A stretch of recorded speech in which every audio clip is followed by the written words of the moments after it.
100% off the strength, man. Off the strength. I did it all on the strength, all on the strength. Fuck talking, I'ma do this off the strength. Run it back, can't relax, that's just facts off the strength. It's off the strength. Can't get that off the strength. Not a yam in sight. Yikes. That's what you do it Couldn't for, get to the yams or nothing. I was like, yo, being a bigger man is over fucking rated, bro. It's like, you trying to look out for my fellow person out here, that shit be getting you nowhere, dog. Setting you back. What's going on, fam? This is KR Jones of the Off the Strength podcast, and I am here to tell you to like, listen, subscribe, and if you're feeling freaky, visit offthestrength.com. That's where you can go and get more information on us. That's where we can link, we can build, we can connect, and let's make this thing work. Yo, what's the weirdest fitness job you ever had, Kyle? Man, fitness is a very loose term. I sold hot dogs at M&T Bank Stadium. All right, I'm gonna skip you, fam. I don't know if that's a euphemism or not. Legitimately you sold hot dogs as a fitness business. I'm gonna tell you why your business I had is... to go up and down the stairs. All right, now we starting to find a fitness in it. And I had to carry the hot dog tray. You get what I'm saying? It was a physical, labor-intensive job, if you will. Like, say what? Was it me lifting weights and counting reps? No. But hard labor done? Absolutely. I appreciate that, man. I'm not going to say that I haven't been a stranger to hard labor in my day as well. So I definitely understand where that comes from. But I'm talking about more in the actual fitness kind of side, bro. Working trade fairs has been one of the oddest shits for me inside of fitness as a gig, bro. Yeah. There's definitely somebody that's always going to be there that wants to not only show off and show out on some ego type of shit, especially if you got any type of new machinery. Like, you definitely had a bid with a technology company that somebody had to show you that they could get their chest flies off on. It's nasty business. You know, you made me think about my spill at Tonal, if you will. See, that's what I'm talking about. I was in Nordstrom's on 59th Street in the women's underwear section. That's a nasty place for you to have a gym. That's where I was getting my Tonal off at. Let me show you these deadlifts. Let me give you some demos. Put them boy shorts on. That ain't enough resistance, sweetheart. I need you to pull a little harder. What's good, everybody? What's good? Welcome back to yet another episode of Off the Strength, where we're giving you an inside look into all things wellness culture. I'm a trainer called Tony, and of course, with me, I have a gentleman of extraordinary league. KR Jones is in the building.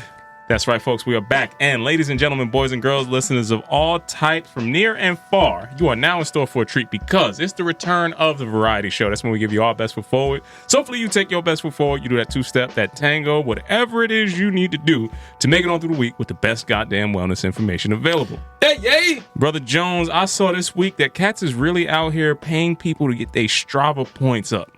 Strava points? Strava mules is what they calling them. I mean, that is one of the nastiest jobs I've heard. By any stride necessary, bro. In this game of fitness, if you gotta man. Get your stat game up and it's a price to pay, somebody will do it. What would you do if you found out one of your boys had a Strava mule to get their points up? If I found out, I'm talking about one of your boys, your fellas, through the grapevine, that one of the homies was flexing and paying on the side for some Strava points, we gotta throw hands. There's no other way around that, especially if there was a pot or something that we know that's how it starts. Gambling on. It's and you closed all your rings, you did all of that shit. Yo, all right. It'd be like, yo, wait, hold on. Did Fahad say he was over here doing laps? It's like, wait a minute. I just seen homie. Like, what, fam? He's in a barber chair. Yeah, right? How he doing laps at the same time? I just left homie crib and he was asleep, but now he active on the app. Yeah, see? Nah. Math ain't mathing, man. How was your week this week, bro? Man, the week was all over the place, bro. And I know every week we say the same thing about me and it being crazy because it's never one thing. It's one thing concurrently all over the place, all over the times, and I'm just always trying to find my balance amongst it all. Well, why don't you add some detail to maybe help people understand how you made it through this week of everything, everywhere, all at once in Kyle's life? You know the movie. You know, it's one of those things where you arguing with your mama at a laundromat about, you know, generational wealth and shit like that. See, I never had that conversation in the laundromat when I was arguing with my mother, but I've had some of those conversations. But you know, it's a part of the game, right? It's a part of the adulthood. I would say, for me, you know, taking the time to take the time of, I was outside for a little bit, so I got the chance to actually attend a couple events and support some of the homies. So I got a chance to go uptown for a little bit, and you know, I was out in the Bronx, bro. I was Matter of fact, I think I might have been in Yonkers, to keep it a buck, but we'll talk about that later. Those are two distinctly different places. I was a little further up than I remembered, right? On top of that, man, I got a chance to support an event in the city at 45 Monroe. That was actually pretty dope. It really allowed me to just kind of reflect and appreciate the good, because the bad is never really hard to find, Tone. And I find myself not dwelling in it, but just recognizing that it exists and navigating the best way I can. How was your week, brother? I appreciate that sentiment because I was doing very much the same. Speaking on the navigation front, first and foremost, I definitely got a chance to do my Relax Responsibly ride last week. Okay. So I got a chance to get out to Coney Island on the last good day that we've had in a stretch of days. Man, I've seen that bat signal happen in the chat,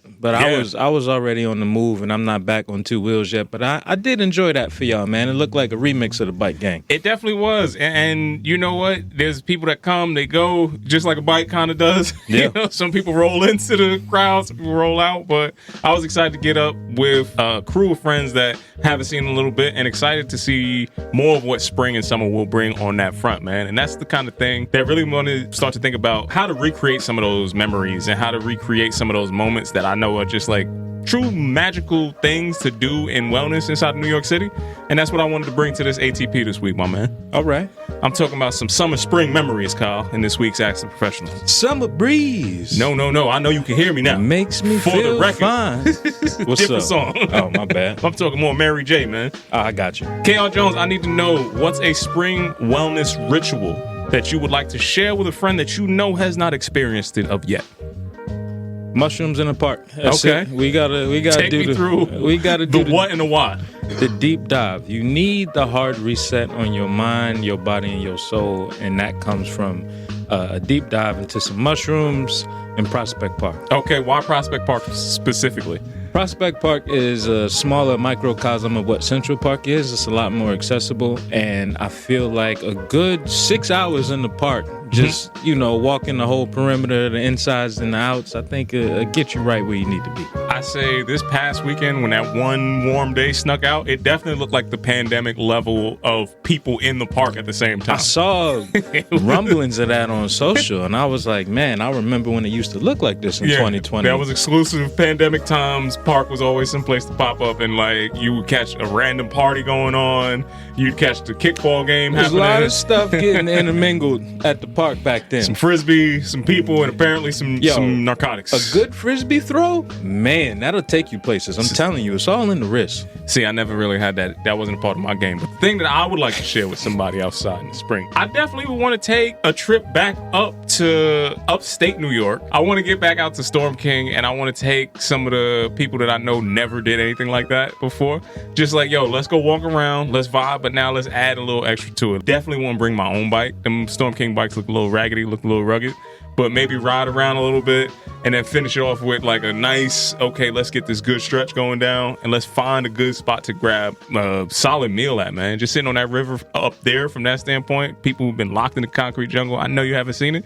Man, I'm going to try to find a way to bring that to people this year. That's love, man. The last time I was there was November of last year, and they are expanding. So it was expanded from the time that I was there in November, but they definitely got a little capital investment, if you will.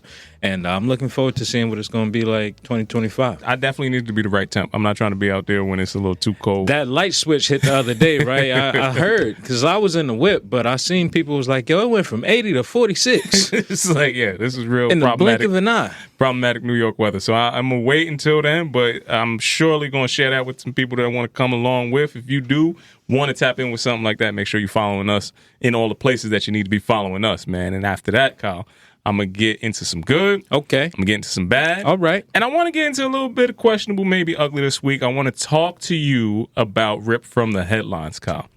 Now, the first thing I saw, man by the name of Jonathan Majors is on a press tour right now. Not JM. JM Magazine Dreams, right? Bodybuilding movie that's out right now in theaters at this moment. And to see this brother Jonathan Majors trying to battle his way back into the heart of Hollywood is something that's interesting. Is it Hollywood he's trying to get back into? That's damn sure what he's trying to get. He want them Okay. X-Men checks and all the rest of that. You You gotta got get it. back into Hollywood on that side. You right. Continue. Nonetheless, he's already in the gym. He's been spending a ton of time in there, man. And this week I saw him work out with Larry Wheels of all people, bro. Yeah. Now, did you get a chance to see that workout and that breakdown interview? I got to see a clip. I didn't get a chance to see the full interview, but for the folks that don't know, Larry Wheels is one of those people that is a social media celebrity for wellness, for lifting like heavy. Yeah, he's a million plus across all social channels. I think 3 million plus across all social channels. He's a bodybuilder, definitely a fitness influencer, right? But the thing that stood out for me in this interview, Kyle, was the importance of specificity. Now, Larry Wheels is probably like 3 times the size of Jonathan Majors. Yeah. But you can see that Larry don't really work out the same way that Jonathan Majors does. This was really evident at the beginning of the show where he was like, yo, I don't really be doing cardio like this. Yeah. Start off the whole set. They was on the bike doing sprints. He was like, yeah, nah, you taking me into some deeper waters, fam. But the clip that went around was everybody looking at the weighted pull-ups, and they seen my man Larry's arms and shoulders wasn't really moving like Jonathan's was, man. So what's your thoughts on why bodybuilding doesn't have that specific type of crossover strength or the crossover sport appeal? Man, you are out here hitting folks with the hard facts. Now, we talked about the difference between the show muscles and the go muscles. When you are on stage, so to speak, like those muscles have to be visibly shown and expressed so that they can be judged, and you can get your Mr. Olympia off and all of that jazz. He's a hypertrophy dude. When it comes to like endurance and being able to like sustain over time, that is a complete difference. That's like the difference between a drag race and a NASCAR Indy 500. You know what I mean? You got a car that's doing, I don't know how many laps they do, like 57 laps around versus this straight. That's what you get right there. That's 2 different sports, And when you really analyze that, physically you can look like you built like a house. Realistically, that foundation might not be as sturdy when you get into deeper waters, like you mentioned, that of a cardio or other things outside of your typical modalities. Hey, man, you got to understand that you're going to get better at the things that you do the most frequently, man. So that's the big takeaway from that standpoint. And I don't know if the crossover sport is really going to be hitting people the way that you think it needs to. Like, I don't know if this is going to be the movie that gets Jonathan back in there. Mm-hmm. I heard he did good, and at the same point in time, bodybuilding is still a little weird to a lot of people. I would think that in today's day and age, this would be a much bigger sport, but I digress for those reasons specifically. It's a little out there when you think about like the mindset that you have to take to be a bodybuilder, the isolation, the extreme discipline. It does tend to isolate you from a regular population, if you will. Oh, no, that shit is weird as hell, bro. That's what I'm saying. It's like, yo, I'm only going to focus on me. It's a very... Not even I'm only going to focus on me. I'm only going to focus on biceps today. You left the house and spent 4.5 hours just doing this. I'm going to work this one muscle 20 different ways. I command you to grow, damn it. To really, like, pop out and show niggas, you know what I mean? Like, it's crazy.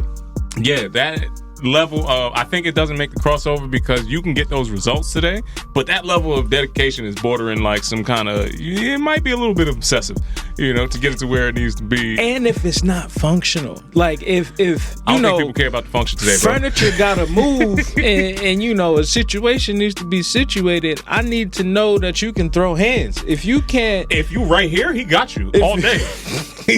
Like, don't if we're get in a here. Phone booth, if you get over here, he fucking you up. If we outside the phone booth, it's a wrap. You can't run. It's no cardio, So I'm gonna stay in the gym for this next one, Kyle. All now, this next story also is gonna require a different level of commitment, my man. For those people out there who eat, sleep, and breathe gym, a new company out of Dubai has just introduced the world's first in-gym hotel. Now, but stop it right there, brother.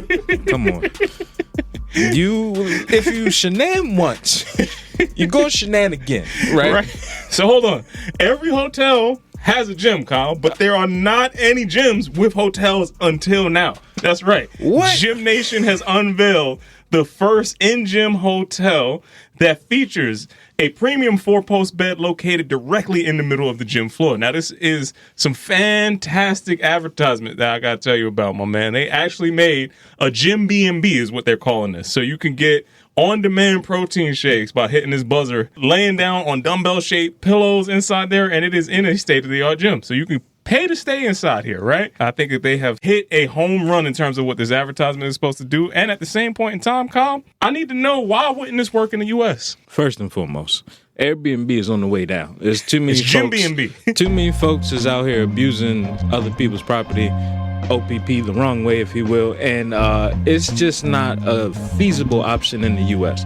Now, when it comes to the gym having a hotel, I'm not here for this double reverse that they out here playing, right? Like, that's like, oh, if you order a burger, you get free fries. It's like, no, we selling you fries and you get a free burger. It's like, no, I'm not falling for this foolishness. So let me tell you why I think it won't work in the U.S. I think it won't work in the U.S. because people would actually sign up for this crazy shit. Ain't nobody working out. They're too busy eating. No, people will go out of their way to sign up for the gym B&B, and it really has to do with how do people start off as a trainer, bro? I feel like most people in real life, they sleeping in that gym. Yeah. I don't think a lot of people pay attention to specifically how you start off in the gym where that back room cot is a critical part of your life. It's nasty business is what it was. Some places only could afford the cot. Some places maybe you was doing a little bit better. You got a stretch table. Some places maybe they gave you a couch or a day bed. We had a bump bed, fam. See? That y'all was doing all right. Y'all was living a different type of life. We wasn't, because if you ain't put a towel down, you was waking up with a bump on your face. You get the whole bathhouse treatment on you, and now you got to do a different thing. That part. That's a little crazy. And the other part why that couldn't work inside the gym, because we're going to have an honest conversation about people getting taken down on them backroom couches one day. It's too much testosterone They put this in the gym. being released Somebody is going to pound town on the deadlift circles right there. expeditiously. A content studio is what it's going to be. One day we're going to have the confessions about that back room, bro, but that's not going to be today. We're going to go into a different direction, my man. Next up, another gym topic, Colin, I want to talk to you about. I want to know, how often do you wash your gym clothes, my brother? Every time I wear them. What? Who's not doing that, Tony? Some people may be gross or resourceful, Kyle. A French study is ruffling some feathers out there this week. I don't trust the French. Go ahead. It's a French study done in Australia. Those should be two pieces of information that you should understand why it's critical that they are giving this out. But apparently, Kyle, it's not as necessary as you may think. So now, I'm going to give you some of the pros. The pros is that you save on water and energy. Who's that a pro for? Your clothes also last longer, Kyle. Now, the cons. The cons is this ain't for everybody, my boy. Like, sweat and funk is not created equally across the world, right? If you are on team all natural everything, I'm particularly talking to you, right? If you're using the crystals underneath the arm, you know what I mean? You're using the Dr. Bonners for everything else. The non-aluminum soap. Make sure you wash your clothes every single time you go out Every there. single time. Don't skip no days. Twice on Sundays. The bigger question for me, though, are we in a space that we can be honest enough about how much plastic's in your gym clothes? No, we aren't. People aren't ready to hear how... Because that's what's holding on to all of that. You all of that already smell. laid down the line about how much plastic was ingested from, Chinese food over the years. A credit card a day, I think, was the rate that you gave out there. Now, when it comes to gym clothes, first and foremost, If it stretches, y'all stink. you're not going to be happy about Right? it. Let's not act like you don't stink. And if you're not sweating when you work out, that's even more problematic than you not washing your gym clothes. Yeah, a little bit on the nasty side for me. And you always know that there was that one person in the gym that would clear out a whole ass section. We used to have a dude that would come in. He would work out, put his whole outfit inside of one of them plastic bags, put that plastic bag in a locker, and then come back the next day, put the same fit on, and go right back to the workout. That's how mold starts. I'm talking about in a gym. An athlete's foot. Commonly cost you at least $400 a month. What's that? What's that other disease that come? It's like MRSA. MRSA. Yeah, that type of stuff happens when people don't wash their clothes because you're sweating, you're losing bodily fluids, you're losing skin cells. All types of stuff is happening. I legit had to fire one client because he used to wear this wool hat that he never washed. It was his lucky hat. Oof. And that hat used to be so bad Oof. that it would shut down the whole lifting section, bro. We couldn't be nowhere near the dumbbells. People be like, yo, they start to look at you like I'm fucking up. It's like, hey, dog, I know where the showers and everything else is at. That's I know your what my mans. stuff is. They look at, hey, get him. He's doing too much. We can't have this going forward, There's man. nothing worse than a pungent odor that attacks everybody. Like, and you can just see it. You can look around and you like, man, what's up, bro? What we doing? Stings the nostrils. That's going to be it from my side Oof. of Rip from the Headlines this week, Kyle. What did you see out there? That was ugly, bro. You know, sometimes you gotta skip a couple washes. I'm not gonna skip no washes, but I'm gonna get into my own rip from the headlines, a little good, bad, and ugly, if you will. Now, the good that I saw this week, I actually got put on by a TikTok creator, Tone. Now, you know I be talking to Tik from time to time because that's just what I do. I'm happy that you didn't cite this as an article that you read, so I see the evolution. Well, it's not an article. It was a TikTok creator out there, and they put me on to Barilla. Now, when I tell you about Barilla, Tone, what comes to mind? Yeah, Glow. No, that's where I'm at. We not Glow. FREE. We ain't doing none of that. We're not talking about Memphis, but we are talking about the pasta brand. Now, when I say Barilla, the pasta brand, now is anything coming to mind? Yeah, I've definitely seen that blue box. I've definitely been around that. It's been something that, you know, anytime you go over to a nice young lady's house and they think that they can cook for you, they're going to make that fettuccine Alfredo that's real shaky. You know, never let a young lady make you spaghetti because it's been known that there might be some shit in the sauce. I don't know about none of that. That's a whole nother conversation cutting you off right for here. another day. But what I will say is Barilla is a pasta brand. It can be seen in most, local grocery stores, things of that nature. But they have a plethora of noodles that they offer, right? Those noodles come with a playlist on Spotify, Tone. Now, what if I were to tell you that this brand has now mixed music to let you know how long it's going to take to make this pasta? You have everything from your spaghetti noodles to you see the list here, Tone. Yeah, there's a mixtape for spaghetti. There's the boom bap fusilli. There's moody day linguine. Pleasant melancholy penne. Yeah, I hate life. I just want to be honest with you. I hate everything about where... Would you not put on the playlist so that you can know that your noodles were done immediately once the playlist ended? This is a soundtrack to a lonely man meal is what I'm seeing. Like, this is... You one step above looking out the window with the teardrop rolling down the eye as you look out eating your sad pasta. I hope that music keeps your heart lifted. I thought it was good. Now that you lay it out like that, it might be a bit of a cry for help. Speaking of a cry for help, Tone, now this is something that came across my timeline and I couldn't ignore it right now.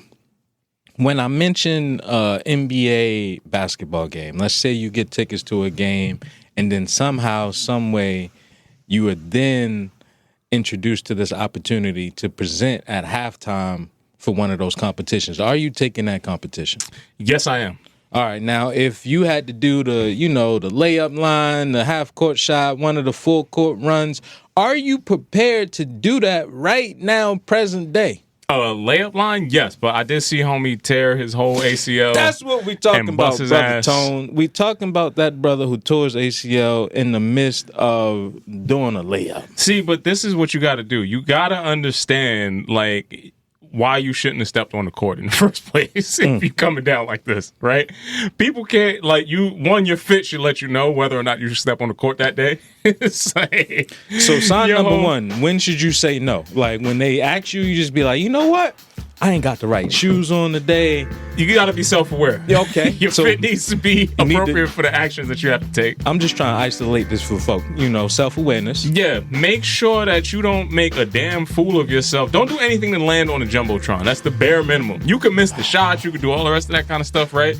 But if you know you like 4 or 5 beers in, and you trying to step out there and they got to bring the stretcher to take you off. Like, the saddest part about this was the announcer was still going on. She's like, oh, you still down. And they got the crazy zany music playing in the background while the other homie is just getting the layups going off. He's still competing. All this man is in pain. Like some Larry David type shit, bro. Where do you draw the line on joining the halftime contest at a sports event in adulthood? It depends on where you sit. Okay. What's your fit? What's your fitness like?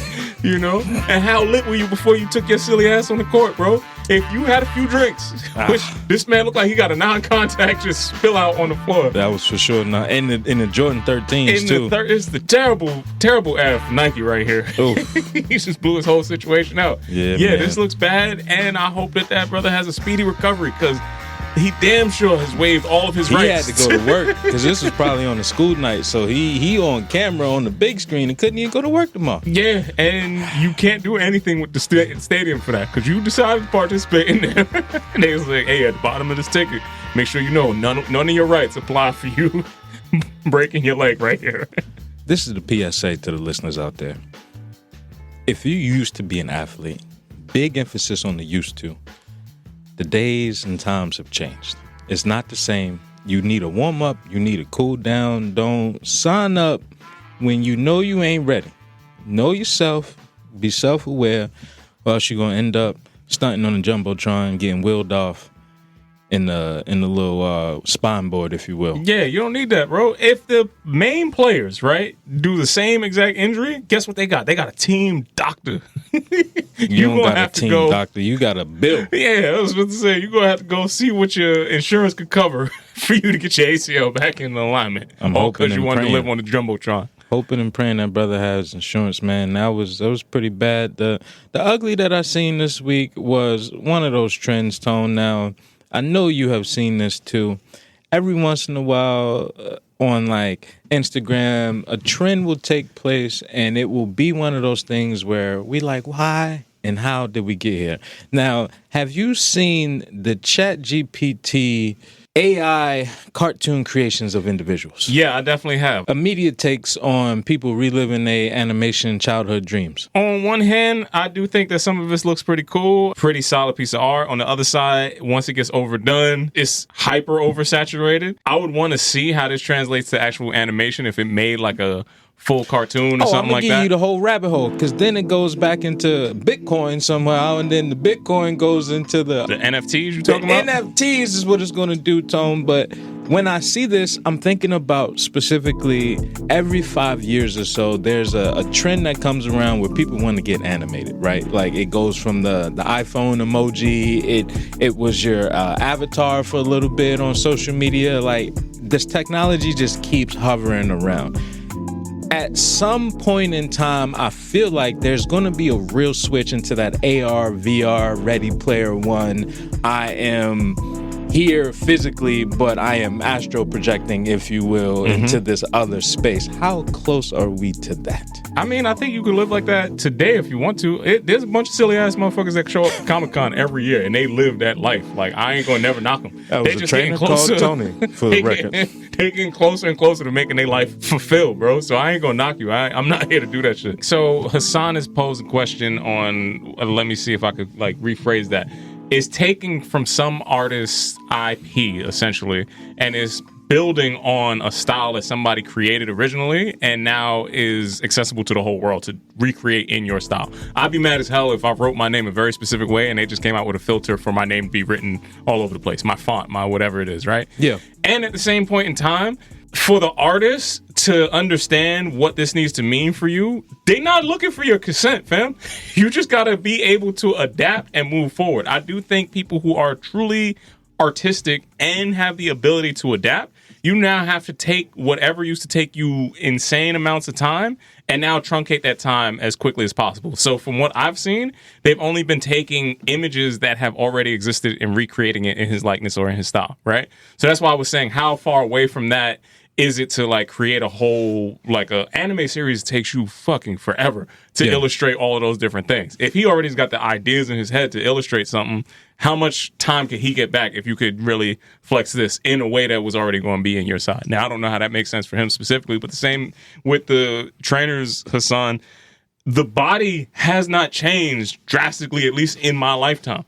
The pushes are still the pushes. The pulls are still the pulls. I don't know. When you throw the BBLs in there and the augmentations. It still works the same way. They look different, right? Does it? Ant body built people got the same knees, elbows, everything else. You just fucked up all the muscles around it so you walk weird, right?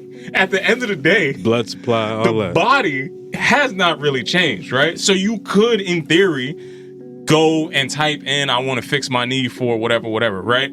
Just like anybody else, it's going to be like, well, you have to know what you need to look for first. Like, you're not qualified or you're not putting in good information. I could give you approximately what you need to do, but prescription doesn't really work like that. Titration doesn't really work like that. Much like imagine this same creator coming up with a whole story arc and a whole villain series around whatever his characters was going to be. I can just put a Michael Jordan meme in and they can give me a cheap version of that Michael Jordan meme that kind of looks like it. Hey, you can kind of get some short arc leg extensions and maybe some stretches for your calf, and that probably would give you some kind of benefit, but it's not going to give you what a doctor could actually tell you. It's not going to give you the same level of expertise. The person who is an expert, though, you should buy back as much time as possible with these tools and then take it to that next level. Take it to that next iteration of innovation, because that's really what I think we have to focus on today. Everybody's going to have something that is going to truncate your time. You need to decide how valuable that time is, and you need to decide who it needs to be valuable for and how you can move forward with that. Nobody gets away with this. It's like from doctors, lawyers, to illustrators. You all gonna have to come across with what this automation shit is, and they don't care if you want to consent for it or not. It's an ugly world we living in, Tony. It's the reality. I think it could be beautiful if you get to it. If you sit back and complain, hey, you're gonna be that dude when, again, the horse and buggy came past and then Ford rolled out the car. It was like, hey, dog, it's quiet for those. You got horses, I got horsepower. Yeah, nobody wants to be around the same. That. Yeah, I get that, man. I think just to briefly wrap this up on my end, technology is one of those things where it's servicing a group of people, and sometimes people don't know what they need until they're presented with a different option. Mm-hmm. The best example that comes to mind for me is like you talked about the horse and buggy in the car, and it's like, well, people wanted to travel further, but they didn't think about flying as an option, because who thought about flying as an option until it was an option? You know where this goes wrong? If you only let the tech people make those decisions, how many years did those scooters last uptown that people was just leaving in front of bodegas and leaving on the side of the highway? Oh, you mean like the little birds and little bird electric scooters, joints? all of those things? Yeah, for sure. Because people wanted to go further than they probably could go before. Top out at like 40, 50 miles an hour. And somebody in tech world said that this was okay. No. Anybody that rented those was doing criminal activities. You know what I'm saying? Are you talking about the actual, like, the electric push, or the like one that you stand on? Ah, yeah. And then even to the other extent, the one that you was riding around with. What was that thing called? The Rebel. Yeah. I was a rebel without a cause. Somebody who was never riding around New York City thought that would be an extremely great idea. Yeah, I saw an old lady crash out on that. In real term, crash out. Not young person crash out like she was mad. Like, she literally crashed out. Because it turns out tech can't solve every problem. Hey, you shouldn't be able to take a driver's test with 3 clicks and then just be able to drive at 40 miles an hour. Watch this YouTube video real quick. You got it. Go get out there and and be somebody, yo. Make sure you wear your helmet. Take a photo. We got to slide out of that, brother. That is ugly. We're going to get into a little Raising the Bar segment this week. Ladies and gentlemen, boys and girls, listeners of all type from near and far, you are now in store to raise your bar. Brother Tone. Yes, sir. Man, this week. Now, fun fact to the listeners out there, I told you how I love a good bank robbery. You know what I'm saying? A good strategy, all of that jazz, Oceans 11, 13, 12. But second on that list, and not very far, would be a good murder mystery. Okay. You know what I'm saying? Like, I was the kid that loved a good Clue, a Guess Who, or things of that nature. Like, Scooby-Doo was my favorite, which led me down CSI and sparked my, mind. Let me let you know something. If somebody was getting murdered at the end of your episodes of Scooby-Doo, you wasn't watching the same show that I was watching. Okay. I mean, listen, bro. I said Scooby-Doo launched me into CSI. It wasn't, you know what I mean? It laid a foundation down, if you will. Now, I say all this to say there's a new show on Netflix called The Residence. Okay. Now, The Residence is a murder mystery. And in short, it's a limited series of a murder mystery that takes place in the White House, and the chief usher was killed, and a detective was brought in to solve this case. The detective is Uzo Aduba. I want to say that's her last name. Mm-hmm. I could be ruining that, but she was famously known from like Orange is the New Black, as Crazy Eyes, and like other characters that she's, had a wide range in. Right on. Her role was Cordelia Cup, this detective, and she was a bit quirky. When you ever got into, I don't know if you got into like Matlock or like Sherlock Holmes or all of those detective shows back in the day, it's always that person that's a little off, so to speak, but like very much on because they're detail oriented and able to keep track of a case and things of that nature. Spectrum adjacent. That part. Now, the interesting part that I loved about this series was the storytelling, because obviously it's a murder mystery, but everything has to be, woven into each other, if you will, to like come to a climax and you figure out where it is. The part that stuck out to me was there was a childhood story part that was used to develop the main character, Cordelia Cup, and like how she became a detective. So it happened with a pair of strawberry socks that her sister got. Her sister had some socks. Her brother gave them to her. They were her favorite socks. She wore them every day, much like how you talked about the gym clothes. So now we know why she was getting picked on in school. She wore these socks every day until she lost one. And when she lost the sock, her whole world was distraught. The main character was like, go to school. I'll find the sock. Don't worry. She did this whole 2-week search and deducted everything that she could do to come up with how she found the sock. She finds the sock. It was a beautiful story. It takes us to present day, how we get into this murder mystery. Okay. Now, for me, I'm like, damn. I'm really trying to draw back a story of what point in my childhood did I start down the path that led to my adulthood present day. Like, if I could go back and pinpoint a direct memory of like, yo, this time right here was when I knew I was going to do whatever it took to be successful in life. The thing that came to mind for me was I was playing hide and seek. Mm-hmm. I was in the old crib in B-More. I was young. You know, hide and seek is one of those games where like, listen, when it's time to put it all on the line, you got to put it all on the line. Okay. We had a washer and dryer. Okay. One of them old schools. This is like 98 when your washer and dryer was like huge. You get what I mean? I got into the dryer because that was the best place to hide and I knew nobody was going to find me in there. Now, I don't know if you've ever been in a dryer before, especially a large industrial one in a household. You can easily get in. There's no getting out. You know what I'm saying? Like, you can't open the door from the inside out, much like a trunk. If you was in a trunk, like there's latches and things you can find. That is not how it works in a dryer. I lay all this out to say that in that moment, in this hide and seek game, I was so committed to the idea of winning and finding out how I could win that I got into this dryer, risking my life, not even knowing I was risking my life until I realized, hey, they can't find me because I can't get out of here. And I need to yell and scream and shake this joint up until I can get out, right? And I think that story in my childhood was very reflective of just kind of like where I've been in adulthood of like, yo, I've done anything and everything that I can to win and made decisions that could have ultimately risked my life, but I came out as a winner on top. You know what I'm saying? I'm glad that you got that from that story. Of course, brother. That's just kind of how it works, man. You had to put it out all on the line. Now, I appreciate that. When it comes to you, can you pinpoint a memory in your childhood that you could say? My fault. I ain't say who. I didn't say what her name was. I went away that one summer. I said never again. Yeah, man. I'm putting pressure on these. She was putting lips on somebody else, huh? Yeah, I've been there, bro. Said never again. I'm hitting the gym every day. Man, from here on out. I've been there. But outside of Sherry, I wish her well on her path in life. Is there another memory that you might have that you could say was something that you didn't know then, but now you can look back and say, damn, this really did shape a part of the person that I became? Yeah, I could say for better or for worse, I've always been a person that has had the need to express something wrong in the time that is wrong. You sound like a goddamn snitch, Tony. To my own detriment. If you do something wrong, I never had a problem speaking back to authority and being like, no, this is wrong. Okay. That has not always worked out in my favor. Okay. From seeing a cop tell you not to jaywalk to then also pointing out that you parked in the crosswalk as a kid. For sure. Let me tell you the fastest way to get frisked in the Giuliani administration. Up against the wall, son. Spread them. There's been a number of times in my life where it's just kind of like, yeah, that's probably not the thing that's going to de-escalate the situation, but I have a compulsion to express that. And it could be to my detriment at different points in times. I've learned better now as I look through it. It's like, yeah, everybody don't really care about the right thing all the time. Yeah, no. Not the way that they let you believe or you was led to believe in. The truth will set you free.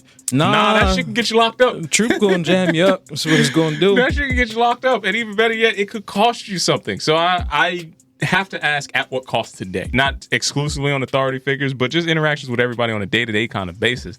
It's kind of like you have to learn how to navigate a field of minds that some do need to go off and some you just need to let rest where they are. I say that has helped shape my outlook on the world today. I do think it's important to note that your childhood, your inner child, is the foundation of who you are as an adult. And I think there's a lot of talk online about, make sure you fix that inner child and all of those things. But in real life, like when you really unpack how you grew up, the things you were curious about, what you found fun, what you found entertaining, isn't that far from where you are in adulthood, right? We talk about people's style and how they dress all the time. It's like, any dude that got a little paper as he got older is dressing like the shit that he couldn't afford when he was younger. Like you get to that point of like, my metrics of success are the things that I couldn't afford, right? And I think the same way goes for emotions and feelings. It's like, I'm happy today because I'm able to do the things that my younger self wanted to do. The most fascinating part about that story is that y'all had a dryer in the house, bro. I was like, this dude Kyle don't be understanding how privileged he was. Well, that was as a until kid. It broke, and it ain't have nothing to do with. See, you say privilege. Just know that outside of New York City, there's things that aren't luxury but are basic, like a washer and dryer in your home. Now, my house also got broken into, and they stole my Nintendo 64 and my little boom box, if you will. Was that your cousins? It was not my cousins. Oh, It was some neighborhood privilege. You ain't gonna keep telling me about what you did. I was the cousin. I'm cousins. I was the one that was taken from over there. I bought it back. I just borrowed it for a little bit. But like, fam, New York is the only space where like, I gotta go to a laundromat or I gotta get on the subway. Like, it was a different time. Remember how we started the show and talk about when's the last time you had a fight with your mom and mom? Yeah, man. Listen, bro. And I just told you about authority figures being wrong. Growth. Yeah, I see that. I was the kid that didn't have a like trouble streak, but I would point out some obvious shit and be the asshole to like say when you was wrong when you didn't really need to hear it. So I resonate with that 100%, man. But we're gonna slide out of that, man. We've grown, we've matured, and I think that can only lead us into a relaxation responsibly segment. Brother Tone, let the folks know how you was relaxing responsibly this week. Well, before I let them know how I was relaxing, Kyle, what is today's Relax Responsibly brought to you in part by?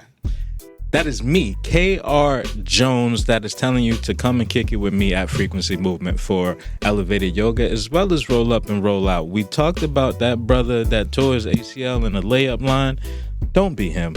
Come to class, learn the skills to elevate your stretching routine, to increase your mobility so that you don't got to go out like that, brother. You want to always relax responsibly. That's the main takeaway, right? Every single time. And Kyle, I was relaxing responsibly this week by breaking bread over at Brookfield Place. Now, this is a very hyper New York local segment, right? Rest in peace to the grilled cheese spot with the maple sriracha. I ain't never had Brussels none of that. I don't know what you had over there, but what I had was a that good time. food court is lit. That's what The I'm food talking court about. is definitely lit, and a lot of people don't really know about that, and that's something that I got a chance to relax through. What you was doing over there? I was with Lil Bro. Ah. I was taking him through on the other side of the island. He's like, how'd you find out about this? And the relaxing part was living in the memory of having to score all across this city in more ways than one. You want to elaborate on that, brother? Hell yeah, yo, my uptown people never knew what I was doing downtown. My people in Alphabet City never knew what I was doing on the west side of the island. So when I tell you all city means by any means necessary, you could come up on a Dave Chappelle like half-baked save some money date if you just know how to navigate your city. That part. And I definitely have given this young man some layup lines. He's like, yo, I don't even know how you found this. I was like, I used to have to do some filth. But through this in the filth, tuck, it's opened my eyes. Yeah, I've been there. And I know everywhere to go in this city to find this view at this time with a good bite With right the around sunset, here. It's if you drop it after that, that's on you, champ. But there's mad places to get the same vibe off. So that's the ABCs. that's why I was relaxing, man. Always be closing. You know? Always had a spot. Man, oh man. Kept the party line. What train are you on? Bet I know what's over there. How do you know this? This party line is never crossing. Yo, the people who are on this side of the island will never see the people that's on this side of the island. Listen, bro, I have been questioned back in the day on some like, who taught you this? He like, wait a minute, what are we doing? He was just enjoying that. Why you asking questions now? What's going on? Where did you find this? Yeah, I've been there, man. So I'm happy that you got to kick it and get your relaxation on like that, brother. Man, relaxation for me has been hard to come by this week. I'm not even going to lie to you. Okay. And I've been able to only maintain a level head, if you will, by going outside every day just for a little walk for my lunch break. Mm-hmm. You know, I coined my walks my ancestral voyage, if you will. Okay. Just my little nature walk to get a little refreshing. And it's a little past like just moving a car on the alternate street side of parking. You know, like that's a given. But anytime I can like really spin the block, it's all right for me. Elevated state is preferred, or sometimes just some good music. But that was really it for me. I can't say I did too much else. No problem, man. Now, when you say you on these ancestral walks, do you ever have any kind of ancestral voyages? Sorry, pardon me. There we go. When you're on these voyages, do you ever think about some of the people that came before you and what they would say to you while you're on this walk right now? 100%, man. I feel like it's called that because I'm thinking about the power and the strength that's behind me and the reason that I am today, right? And I think about everybody that poured into me, from my aunts, my uncles, my grandparents, my family that isn't here anymore, people from college, people that passed away, and how each of them really shaped and molded me. Mm-hmm. And I carry that spirit with me every time I take that step. Does that make you change anything that you're doing? You know, sometimes I try to take that better path, and then sometimes you just can't. Sometimes you gotta be the bad guy. You know what I mean? But I do think that I am appreciative of that recognition of them being with me. And it really just depends on the situation. Hey, man, I could understand that. Hopefully you get more of those walks in sooner rather than later, my man. Something that I came across earlier this week, Kyle, that had me inspired to share in this week's Mind Over Matter that kind of resonates a little bit with what you were just talking about. So, Kyle, I saw a quote this week that said, waiting for the right moment is the slowest form of failure. Now, it speaks to the traps of perfection and the traps of procrastination that we have unpacked on countless episodes, yes, I think, sir. on this show, right? In seeing that, it was something that was a reminder that when you accept the fact that imperfection is just going to be a part of the voyage, it should hopefully allow you to take some of the pressure off of what the need to control brings to you. You can't really completely land all the outcomes exactly the way that you see it inside of your mind, and the day that you accept that that's going to be it, I think you could kind of work with the mess and make progress. That's the main thing that I wanted to stretch out from seeing that quote. And my hope is that anyone grappling with that as a real thought just embraces the gift of imperfection. Word to Brene Brown. That's a great message. My hesitation with that message is it's a lot easier said than done, especially when I'm thinking about growing up in a world where imperfections weren't tolerated. Imperfection was a detriment to your being. Like, it could have been dangerous, right? Like, how so? I'm thinking along the lines of small scale of how I present myself. Like, I had some kicks back in the day. My kicks gotta be as crisp as they possibly can, because if they ain't, homie that got the jokes is going to come and he going to have a whole 12 set ready for me, and I'm just going to be like, damn. So did you ever have to live through that? What you mean? Like, did you ever have to live through somebody giving you those jokes? Oh, 100%. I had to. And that's my point. You already lived through the worst part of it. Of course. So the fear and all the other stories that you're telling yourself about avoid it. You know what I mean? Like, it, because you've seen what it did to other people. I would hearken to the FUBU episode of Atlanta. Yeah, when homie had the fake FUBU on. You ain't have to tell me about that. I lived that. And then he wasn't around no more. Let's just say that, right? And things like that where, yes, to your point of, you got to get past that. You've experienced the worst of it. But if that worst feeling weighs so much more in your world, in your tiny, sphere, so to speak, then that's when I think it becomes harder to flip that switch as you get older. I think people grow that defense around whatever the feeling is. Mm-hmm. And in the growth of that defense around there, that's what keeps you stuck, fam. That is the cancer that keeps you in the same space. Because it's like the logic line behind there is only guaranteeing you the worst case scenario. It guarantees the thing that you said you were afraid of. Yeah. happening is going to happen. It's not like it might not happen. No. It's either actively going to happen or it is in some way, shape, you are working against the resistance that is keeping you from moving in the direction that you need to go into. It's never going to be pretty, fam. No, it is completely a lie. That was younger me. Older me, as you get older, you realize, one, nobody knows what the fuck they doing. People try to act like they know. They don't really know. They just guessing and figuring it out based off, data, hopefully, and they just making decisions. But other than that, they really just shooting their best shot to try to figure out. Two, I feel like back in the day, you used to put people in certain pedestals, right? Like you would see a nice, attractive young lady and just assume she had her life together. Whole time you get back to her crib and find out she's a slob, her bathroom's a mess, she don't make up her bed when she leave, and it's like that picture that you got on the outside ain't really what it is in real life. And I think it's just a constant tug of war between reality and then in your mind whatever picture you're painting that is not necessarily reality. But realizing that in between path of like, yo, just do it, fam. Like there's going to be imperfections, like you said. It's not going to be perfect, and in fact, it not being perfect is going to make it more relatable to the people that are aspiring to do the same thing, or the people that have done that and can help you and kind of pull you up along that way. So I would definitely agree with the message that you said. I was just giving a little pushback, if you will. I'm here for it, man, because I done been there. I appreciate it, and I have been there too. And I'm just at the point where I realize every excuse is a bad excuse, man. Yeah. There's no such thing as a good excuse, no matter what's happening. It's like, I promise you. See, what happened was... all of them are terrible. It's like, I don't care who you lost. I don't care what happened to your dog. I don't care why you sick. I don't care. There was mad other shit. It wasn't me. I swear it wasn't me. And until you can look up and be like, nah, it was me, you're going to keep being in the same spot, bro. Yeah. Embrace the imperfection. Hopefully you move past that. My bad, fam. That was on me. That's it. That's all I have from that side, man. Kyle, do you have anything that you are hopeful for?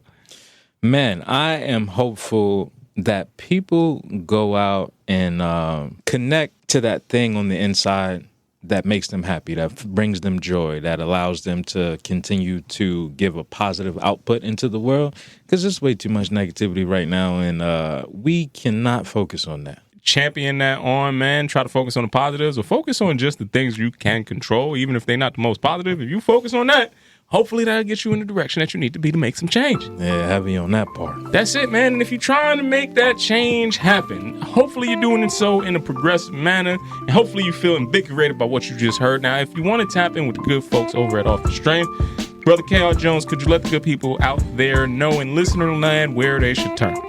You can visit us online at offthestrength.com, or you can visit on Instagram at offthestrength_. That's where you can like, you can comment, you can share these videos or this content that we're talking about, this real life stuff. Now, if you can't make it in, you could always visit Rockefeller Center Instagram or Twitter at Rock Center NYC. That's for Newsstand Studios, where you can come and see us record live and direct from the block of the rock at the bottom of the rock, Brother Tone. That's right. Once again, it's been a fantastic episode of Off the Strength. I'm a trainer called Tony. K.R. Jones. Peace and much love to y'all out there. Until next time, we'll see you soon. Peace. What's good, everybody? I'm a trainer called Tony, and I am here from the infamous Off the Strength podcast, asking you today, listeners, viewers, wherever you may be, to please like, listen, and subscribe to our podcast. This is how we're going to continue to be able to deliver you the best goddamn wellness information out here. So if you want to keep hearing this and you want us to keep growing, you are a part of this show just as much as anything else. So please go to offthestrength.com. Make sure you check out our blogs. Make sure you check us out on IG. And if you're hearing this voice and you didn't hit that subscribe button, know that Kyle is going to come looking for you. You got that right.